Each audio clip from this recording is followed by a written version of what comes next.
Hi guys, so magsa-surf tayo. Papunta na tayo sa surfing school. So tara. Dito nakadating na nga tayo sa surfing school at ito ay matatagpuan sa tapat ng Williams. And yung rate nga pala is 600 pesos per session. Na-late nga ako at nag-start na sila. Nagtanong nga ako kung pwede pa akong sumabay sa kanila. Kaso wala na daw available na softboard. So dyan nga nakiupo na muna ako at nakinig sa briefing nila. Dyan nga diniscuss yung mga uri ng boards at parte nito, safety sa pagsasurf, and syempre kung paano mag-surf. By the way, before kayo mag-start, tatanungin or may papapirma silang waiver if may medical condition kayo at sisiguraduhin nilang fit kayo para mag-surf. Alright? Okay guys, so before we go in the water, so kailangan practice tayo. May demo tayo dito bago tayo pumusok. Alright?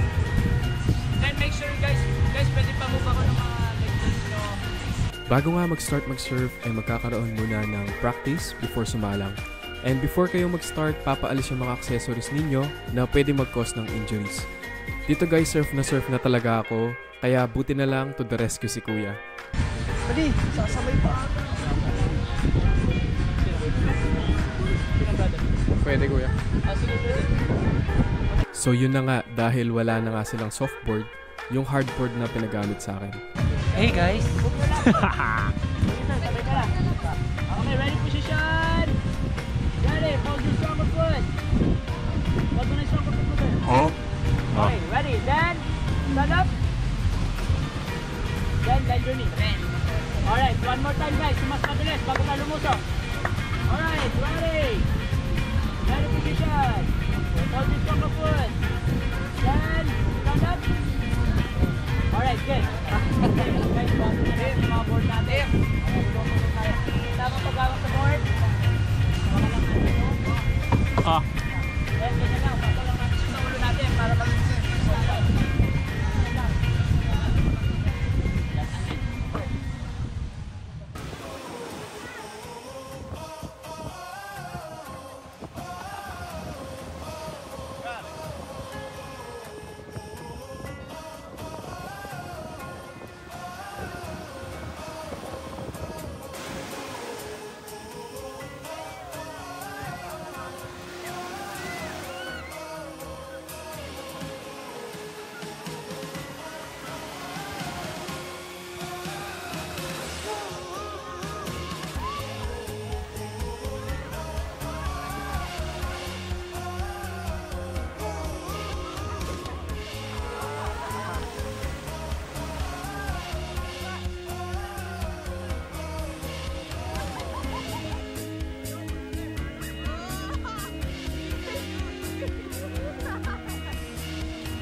Host na ang ano kuya?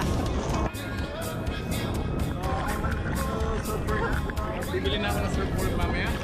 And abangan nyo ako sa Olympic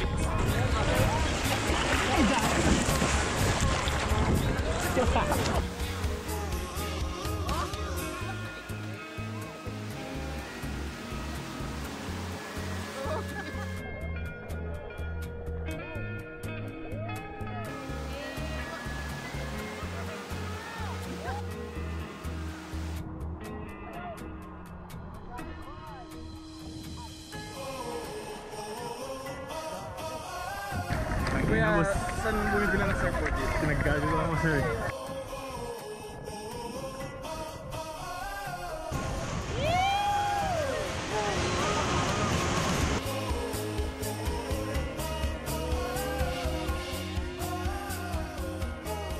Nakapag-surf na tayo. Tapos muna. So, uwi na. Bye-bye.